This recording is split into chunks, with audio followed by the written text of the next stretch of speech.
pemegang salah. Sekarang pemegang saham di Indonesia ini siapa?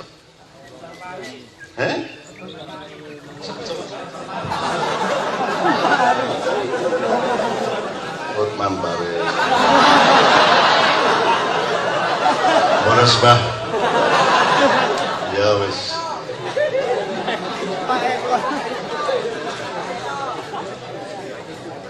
Iku ngomong Hotman Paris itu kan satu bahasa yang halus. Nek kasar kan wis sembuh gak tek-tekan. Ngono ta? Karo kula ngono jare ya. Nek asline ngono iku njero atimu. Bapak-bapak gak tek-tekan ngurus lek-leken kono. Kon gak melok selawatan berarti FPI. Kon selawatan berarti Banser. Nek urip ndek garis gak enak temen. Padahal FPI dan Banser sama-sama selawatan. Selawatan sama selawatan. Nah, berarti melengkung jembatannya.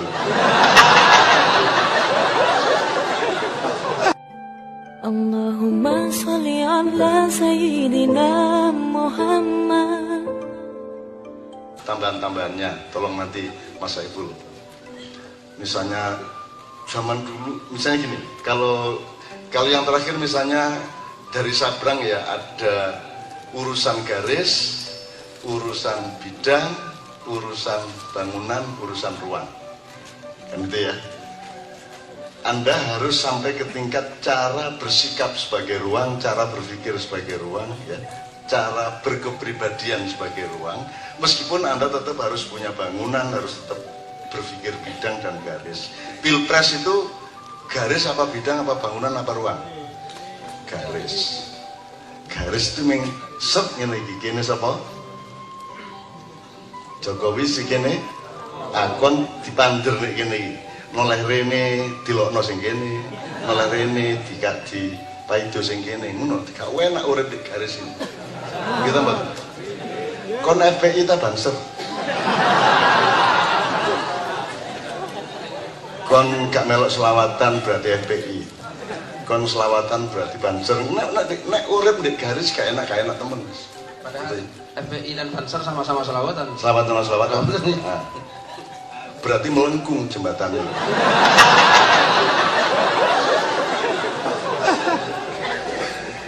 Sebenarnya kalau Anda berpikir politik dan kenegaraan atau kebangsaan, sebenarnya ini sudah bisa Anda, dengan cara berpikir seperti ini Anda sudah semakin bisa analitis, semakin takil, semakin tata pakar, gitu ya. Loh, sebelumnya kan kita sudah ngomong ada, kalau kata Sabrang ada finite game, ada infinite game, ada sprint, ada maraton, ada battle, ada war, ada jangka pendek, ada jangka panjang. Ada urusan yang ada endingnya dan ada urusan yang tidak ada endingnya. Contohnya sangat jelas, jomblo pasti ada akhirnya. Kecuali hobi ini nguyah-nguyuh tok ae. Terus selentak-selentik. Angger esuk ndodok disuntik sabar yo le. Terus ndangak nggih Mas.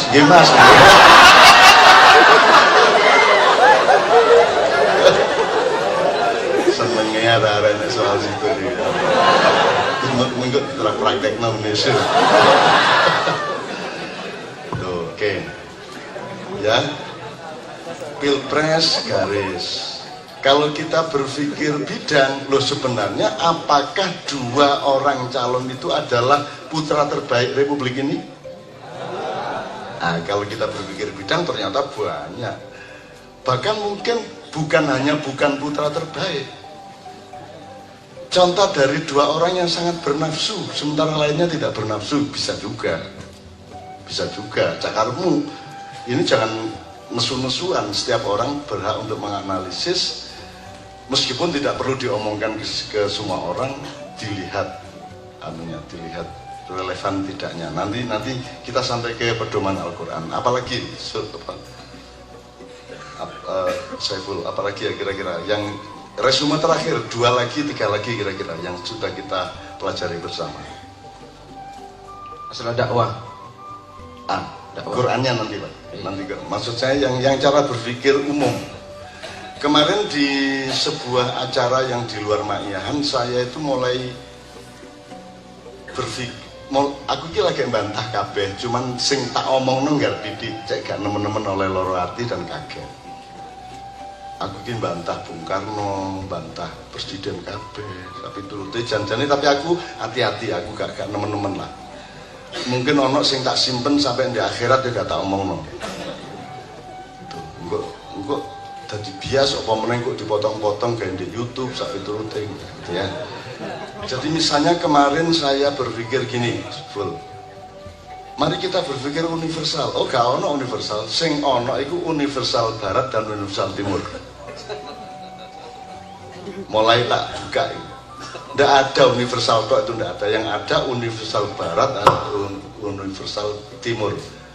Alasannya minimum 2. Karena seluruh percaturan sejarah selama berabad-abad itu urusannya adalah barat memang beda dengan timur dan barat memang selalu menguasai timur. Tidak ada negara di dunia yang dulu tidak dijajah oleh barat. Terus kon ngomong Cina, kon ngomong Myanmar, kon ngomong Bombay atau sekarang Mumbai, kita ngomong itu semua dulu adalah memang dijajah oleh barat. Mergo ancene makhluk barat iki beda karo makhluk timur. Barat itu lebih maskulin, kalau timur lebih feminin. Kalau barat itu tulang belulang, kalau timur itu daging dan cairan, luwih lembut, luwih nerimo kan gitu kan. Kalau barat memang ofensif, agresif gitu ya, dan seterusnya. Saya gak ono universal barat yang ono iku. Makanya saya sampai hari ini tidak kompatibel dengan dunia barat. Karena saya sangat timur. Orang timur tanah air disebut Ibu Pertiwi. Karena aspirasi mindsetnya adalah feminin. Ibu kota, Ibu Pertiwi. Ya toh?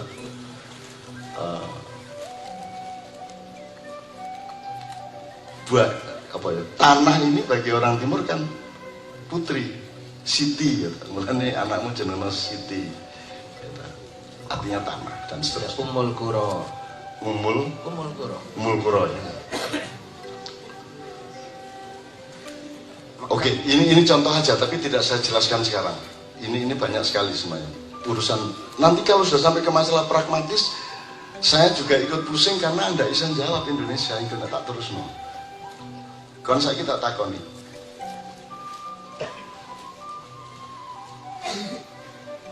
Segala sesuatu kan ada pemiliknya, ya kan? Kalau di alam semesta milik siapa? Milik Allah. Apakah tanah milik siapa? Untuk dapat sertifikat tanah yang tanda tangan siapa? Jadi kalau tanah milik Allah, alam milik Allah itu kan logika alamiahnya, tapi kan kemudian manusia bikin aturan-aturan sendiri, kan gitu kan? Jadi mau saiki kon sak meter gelut atau pagerir atau geser setengah meter paten-patenan, jari milik Allah. Jadi kan tidak bisa diterapkan tanah milik Allah itu di dalam sebuah negara karena urusan serius ini soal tanah, kan gitu. Nah, saiki aku takon. Indonesia ini terdiri dari tanah dan air. Ini bukan ceramah loh, ini mek takon dan mek ganggu awakmu loh.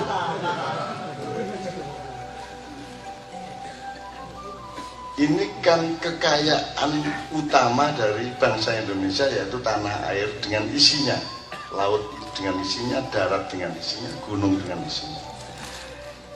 Itu milik siapa? Milik rakyat. Temen, nek milih rakyat, kalau Anda memiliki sesuatu, berarti Anda yang ngambil keputusan tentang apa saja. Betul nggak? Nek awakmu ngelukis, ya awakmu sing nentokno warnane karo lukisane. Sekarang saya tanya, kapan rakyat pernah mengambil keputusan? Wong gawe KTP yang ngene koyo ngono. Iku awak-awakmu dhewe ya. Jeneng-jenenge bapakmu dhewe. Gawe KTP disahkan oleh lho sapa sing ngesahkan? Jajal sampean nang wak camat, sampean kok sing ngisano KTP kula sampean mboten melok mana, mboten melok rabi, mboten melok makani kula, lah kok sampean sing tanda tangan KTP kula, lah bingung deh. Kon mesti melok pengajane Cak Nun kon ya.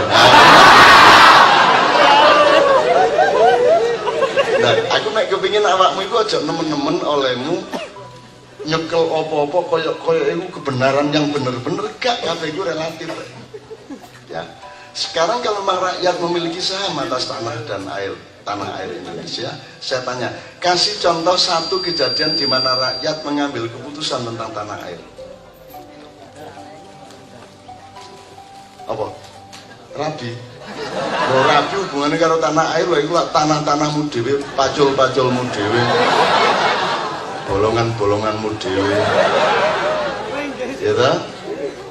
Nah, sekarang tanah ini milik siapa? Secara administratif. Kalau secara ideologis, idealisme milik rakyat. Tapi secara konstitusi, administrasi milik siapa? Milik rakyat, strip negara, kemudian strip meneh pemerintah. Terus rakyatnya terus siapa? Lah nek anjane milih rakyat ya sakarep-karepmu kon gaya mandi endi? Jajal gaya kon. Nah, saya cuma ingin bilang sama Anda, siapa pemegang saham Republik ini? Kan yang punya rakyat kan, kalau tanah milik rakyat kan pemegang sahamnya adalah rakyat. Jadi siapa pemegang saham negara ini?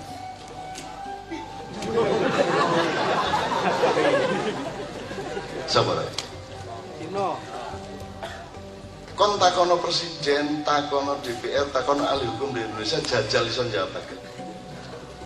Loh, lah nek gak jelas pemilik sahamnya nek ngono sapa sing nentokno? Kan yang menentukan di perusahaan atau satu institusi atau satu organisasi yang punya hak menentukan ABC-nya sesuatu hal itu adalah RUPS, Rapat Umum Pemegang Saham. Sekarang pemegang saham di Indonesia ini siapa?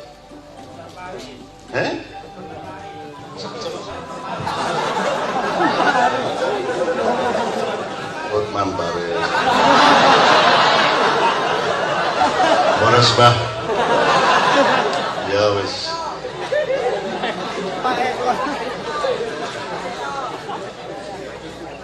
Iku ngomong Hotman Paris itu kan satu bahasa yang halus. Nek kasar kan wis sembuh gak tek-tekan. Karep lah ngono jare ya. Nek asline ngono iku njeratim. Bapak-bapak gak tek-tekan ngurus lek-leken kono gitu. Tidak jelas lah Mas. Kalau teorinya milik rakyat dimandatkan kepada perwakilannya MPR, kemudian DPR dan dengan trias politikanya. Ya. Kalau MPR di atas trias politika loh, kalau yang trias politik yang DPR-nya, legislatifnya sama yang yudikatif dan eksekutifnya. Tapi kalau MPR itu kan perwakilan dari seluruh rakyat yang tidak pakai pemilu, tapi berdasarkan fakta sejarah. Tapi yang sekarang tidak ada karena undang-undangnya sudah menghapus itu semua. Untuk tahu ya, bercerminnya ke tidak. Untuk tahu tidak, bercerminnya ke iya. Ngerti deh. Kon ro arek iku ayu lak mergo kon bandingno karo sing elek. Ngono lho, urip ngono iku lho rek carane lho iki. Ya.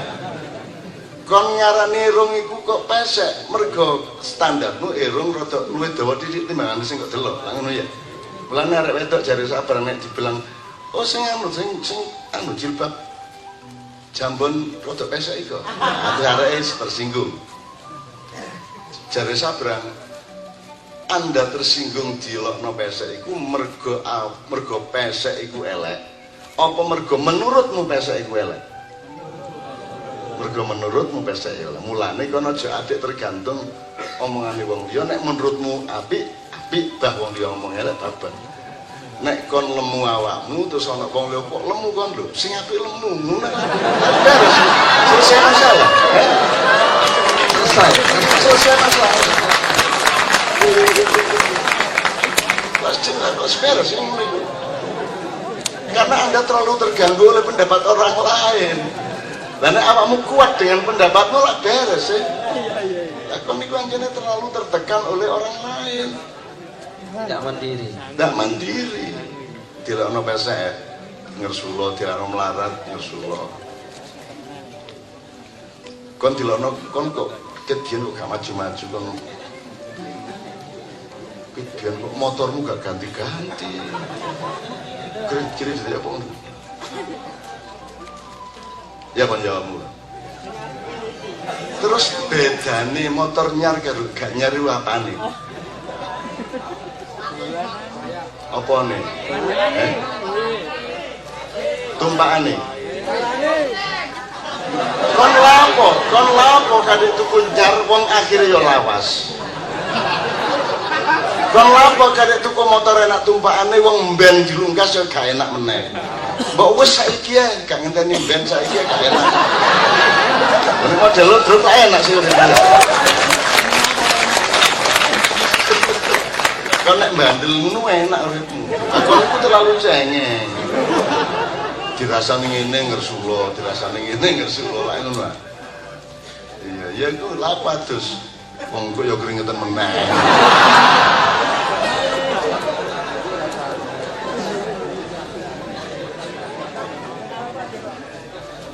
Tapi mending bandel loh dimana cengeng loh ya. Kan mending bandel masih rada gak masuk akal wis babar.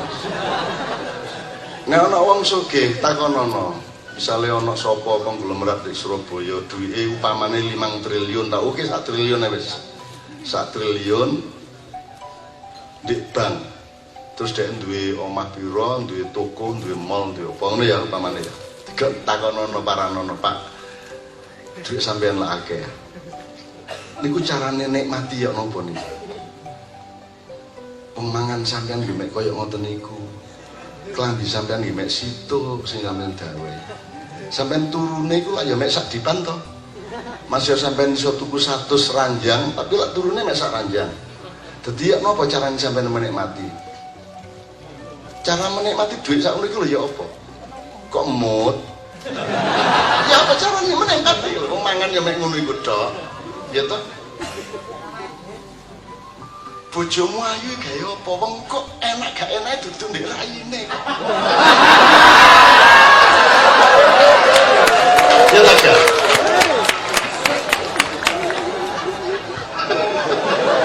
Pokoknya aja kurang akal kon ya. Ya. Untuk gawe awakmu mantep urip aja kurang akal kon ya. Kayak almarhum Pak Kiai Kanjeng wis tuwek ya. Terus dianggap lagi sing paling tuwek nek Kiai Kanjeng. Kon kepada Pak Is tak kepada. Oh, tapi sekarang saiki ya. Pak Is jawab ngene. Nyun sewu Cak. Mriki buta Cak. Tapi mriki Arjuna. Mantep deh. Ngerti lha apa? Kon dhewe gak mantep kok ngongkon wong liya ngarani apik ya kon dhewe sing mantep bah ngarani opo ngarani bapak sing penting aku mantep lah ngono iki lho wong saiki mulai gak mantep lho gak duwe duit minder gak duwe mobil minder gak sugih minder dudu pegawai negeri minder model blontang po kon model kartolo ngono iya becak dinyek karo sing naksi kon ki biyen becak ayo kok belajar nyetir kon cek sana. Gantiane wis. Lah wis. Kalau tak belajar dulu, saya becak sampai langsung bisa ya gantian. Oh enggak ono lho supir taksi wani becak. Kok sombong karo tukang becak. Lan ya. Oh sampean dhewe mboten wani becak ngono lho rek. Nek urip kepethuk bupati, kepethuk gubernur, nek anjane dek ya apa paranono, Pak. Wani sampean urip koyo kula. Cleaning service kula. Dari sudut apapun cleaning service itu luwih mulya di hadapan Allah Subhanahu wa taala. Apa sebabnya, Pak? Cleaning service itu penggaweane ngresiki sing kotor-kotor. Nek pejabat penggaweane ngotori sing resik-resik. Wes ngomong ngono saya iso bantah. Tolan-tolan. Tapi aku duwe duit malah gak duwe. Loh. Rasane duit akeh iku pas gak duwe iku lho, Pak. Duit akeh krasa waduh duit akeh iku. Pas gak duwe, nek sampean pas duwe duit akeh gak krasa. Ya tak gak? Sing gawe duit akeh krasa akeh iku mergo gak duwe duit. Ya tak gak? Iya. Nek kan duwe dhuwit akeh, apa rasane? Mulane kula niku melarat mawon. Cek kula waduh duwe mobil, wah topakan. Kagum to, ngono to. Dadi kita penuh kekaguman, penuh getaran hati. Wes. Ini caranya menghibur anak-anak miskin. Oke, kita teruskan. Sorry, aku menggok-menggok kakian. Oke, sekarang kita belok ke yang itu. Kalau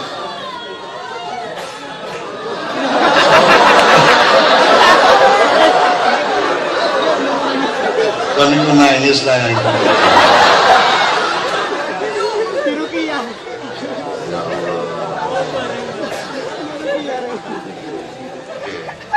Oke, Rasa kalimatnya sehat itu orang yang sakit. Iya.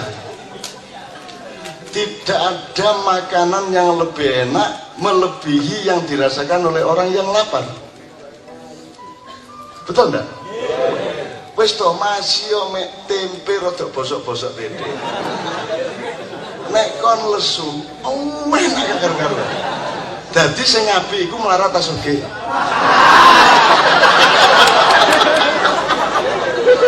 Nek kon sugih sembarang sepo. Wis ta. Sembarang sepo. Ngono rek. Kon iku gak ro dialektikae wong urip, ngono iku carane gitu lho. Alhamdulillah arek percaya.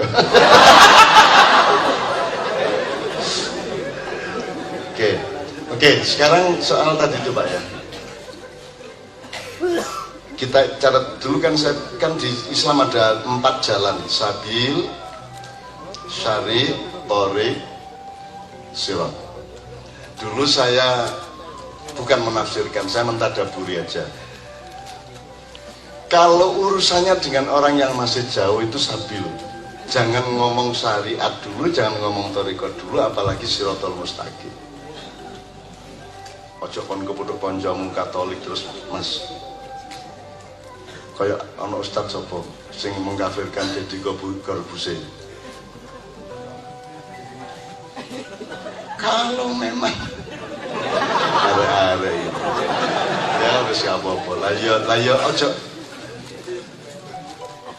ya bener omonganmu cuman gak cocok gone gitu ya tak gak cocok jarak jadi kalau dalam Islam jelas nanti Pak Muzamil akan memperdalam itu. Jadi nek sabil iku pokoke kon dudu arahe ngono tok. Anu terawasan pundi sampean mriku terus menggo ngiwa tangkis enten jembatan. Jadi ngono tok. Iku sabil. Ojo terus niku dalane anu sampean kudu ngene aspale mboten tepak lha usah. Pokoke arahe untuk itu sabil. Makanya kalau berdakwah itu pedomannya adalah dudui dalan. Uda'u ila sabili rabbika bil hikmati. Ya, nanti hikmahnya nanti baru ada teori kedua. Kalau syari itu wong sing wis rodok serius takon nek tentrawasan dalane liwat pundi kait kon ngomong syariat. Terus wonge cerdas niku dalane saged ta mboten ditumpaki mobil kula niku nang kembet-kembet niku nang jeglong-jeglong nemen. Nah kait kon ngomong thariqat cara menempuh jalan kan gitu. Nah itu dulu ya sudah kita omongkan sekian bulan yang lalu. Sekarang gini, saya sama Pak Muzamil kemarin menemukan bersama di sebuah makyan.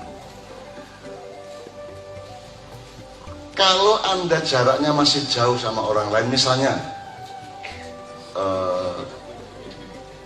kon wong nyar, kon kos apa beli rumah baru di sebuah kampung. Itu kan masih jauh hubunganmu, belum dekat, belum jadi satu lingkungan, kamu belum interaktif gitu ya, baru orang baru. Itu kamu jangan ngomong kebaikan, jangan ngomong kebenaran, tapi harus ngomong kebijaksanaan. Sikapmu bukan tidak mendasari diri pada kebenaran atau kebaikan, tapi kepada kebijaksanaan. Ngerti maksudnya? Jadi masih bener kaya apa aja kok omongno, api kaya apa aja kok pamerno. Pokoknya kudu bijaksana sih. Kalau jaraknya masih jauh. Engko nek wis rada awakmu sak kampung wis melok kerja bakti, wis melok jamaah di masjid, wis melok pengajian ya, melok rondo, baru fastabikul khairat, baru temanya kebaikan. Itu pun cek gurung ide loh. Ojo ngomong kebenaran sih. Misalnya ini, ono sing keturun di gerdu pas rondo, gurung tak kenal ini, kata gurung roh Islam tak duduk. Begitu subuh digugah, Mas, sholat. Lah apik sih karepe. Tapi kira-kira tepat apa tidak? Aku tahu, kalau salah seorang ustaz tapi gak dikenal orang lah, seorang habib di Jakarta, pas buka iku di mall, ono pengumuman, ono tanda sudah buka puasa tiba, habib ini gak segera takjil tak jumbo apa tandul apa gak deh, tetap aja melaku. Terus datanglah seseorang, Ustaz, sudah takjil, sudah buka. Habibin jawab, saya bukan orang Islam. Lu anggitmu goblok, tak ada karo tanah wis mikir iki. Kok kon ngandani iku gendeng ta kon ngandani Habib iku mang wis buka kan berarti nuduh dhek dublek. Nggih mboten Mas? Mulane kudu kebijaksanaan, nek gurung kenal bijaksana, ojo menunjukkan kebaikan dulu sih. Ku padha karo tung jam 2 bengi, mari bersama-sama kita tahajud. Gak kenal wongi, ya tak? Orang yang mengajak kita sholat tahajud adalah orang yang menuduh kita tidak sholat tahajud. Ya tak? Ya tak Mas? Jadi kira-kira ya apa hasilnya? Gini pas mari wudu kata sembahyang, terus ono ajakan sholat tahajud iku mang terus kepeksa diusapi ngene terus dibuka dadak ngejak sholat tahajud, akhirnya mesut jancuk kene kate sholat malah dikongkon akhirnya wudu meneh kepeksa dhek ya. Kenapa? Karena kalau Anda belum kenal, ojo sarser po, wong kon gurung roh areke sedang ngopo, iku yo gak ide karo awakmu, gurung karuan apik gawe dheke, mbok ojo atik sarser ngongkon wong sembayang, ngongkon wong sembayang. Wong sembayange yo gak nangkon kok. Sembayange nang Gusti Allah sih. Iku nek Gusti Allah sekali-sekali mudhun ya apa? Lah kok kate ngongkon-ngongkon wong sembayangan nang aku. Ono ta wong sembayang nang dapurmu? Ora. Wong-wong lho, usil iki lho ya. Kaya sembahyang nang dheke ngongkon-ngongkon kan sembahyang nang Gusti Allah, syahadat yo nang Gusti Allah. Kate kafir yo ngafiri Gusti Allah. Kate tahajud yo nahajuti Gusti Allah. Lah ngono sih. Lah kok kiwat ngene lho melok ae. Nggih ta mboten. Nah, baru kita boleh ngomong itu tadi nek wis ide kon wis iso guyon karo kancamu, wis ide sebagai dulur, ide sebagai sahabat, baru iso. Ngono ya. Nah, itu salah satunya. Maka ini nanti terkait sama yang juga sudah kita omongkan An-Nas itu. Ya, Rabbun, Malikun dan Ilahun. Ya, sudah ingat-ingat ya. Oke. Nah, teman-teman sekalian dari situ Pak Muzamil udah saya potong aja. Dari situ saya mohon dengan sangat, saya sama Pak Muzamil jangan nambah apa-apa lagi. Mari kita tadaburi yang sudah ada selama ini, karena kita kan mengharap Pak Muzamil kalau ada tambahan ilmu dan kawruh baru di Kenduri Cinta Jakarta, sebisa mungkin yang BBW, yang Ambengan, yang Gambang Syafaat, Mojopat Syafaat, Padang Bulan juga menyerap. Kalau ada tambahan di Padang Bulan juga kalau bisa 61 simpul lainnya menyerap, kan gitu. Jadi kita punya keseimbangan, kita punya apa ya, kesamaan irama untuk menerapkan ilmu. Jadi karena ilmu kita ini sebenarnya adalah mengajak Anda untuk meruang, untuk menjadi ruang. Menjadi ruang itu aja terus jadi memedi, ruang tok. Ruang itu kan yang menampung bangunan, yang dalamnya ada bidang, dalamnya ada garis. Setiap Anda harus punya garis yang jelas dalam hidup Anda. Kalau sudah bersuami istri itu garis tak bidang. Keputusan suami istri. Garis, kon karo iku, sak garis seret ngono. Ojo terus kon ruang tok, gak duwe garis, gak duwe bangunan, gak duwe penggawean, gak duwe macam-macam. Ojo nang dindi kon ngomong aku ilmuku ruang lah. Ngopo kon mek bidang kon. Terus kok kon ngelamar bojomu, ini maharnya apa ya, Mas? Ruang, Pak. Ruang dan pemaknaan. Wah. Mbok. Ya maratuamu blontang pisan. Apa rek? Meneh balenono. Ruang dan pemaknaan. Lambene ku genane sapa? Rek ya. Nah, oleh karena itu Mas Saiful menurut saya dimoderasi saja. Anda sekarang yang share ke kami Pak Muzamil biar menjawab berdasarkan frame atau outline yang tadi sudah kita omongkan untuk kita perdalam dan menjadi empiris karena berangkat dari yang Anda omongkan, Anda alami. Jadi Anda boleh cerita, boleh tanya, boleh nambah bahan, boleh apa saja. Monggo Mas Saiful di moderator aja. Oke, terima kasih. Jadi tadi sempat kita mencatat untuk yang terakhir ini kan minimal atau sedikitnya ada 5 pointers. Pertama, berpikir dan bersikap secara ruang. Kemudian kita juga beberapa padang bulan yang lalu juga sempat berdiskusi dan memaknai tentang hidup itu sprint atau maraton. Itu yang kedua ya. Kemudian yang ketiga, Mas Abrang di Kenduri Cinta juga menyampaikan tentang sesuatu itu juga akan dipengaruhi dan dibentuk oleh cuaca atau iklim. Kemudian kalau kita tidak bisa merubah sesuatu yang di luar, kenapa kita tidak membuat rumah kaca?